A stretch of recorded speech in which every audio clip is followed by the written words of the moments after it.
Alovlu qırmızı at üzərində bərqərar olan 2026-cı il bürclər üçün maraqlı proqnozlar vəd edir. Doğru Xəbər Azərbaycan bürclərə inananlar üçün bu dəfə ilin şanslı və nisbətən şanssız sayılacaq bürclərinin hansılar olacağı ilə bağlı proqnozları öyrənib.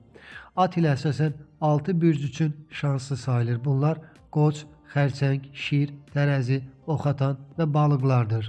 Şir bürcündə doğulanlar əsasən sevgi və münasibətlərdə yeni imkanlar gözləyir. Digərləri isə karyera və maliyyədə uğurlar qazanacaq, yeni başlanğıclarla yadda qalacaqlar.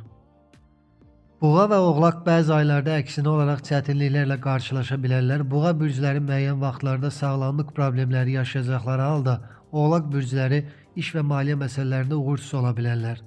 Ümumilikdə 2026-cı il bütün bürclər üçün mühüm qərarlar və yeni fürsətlər ilə olacaq.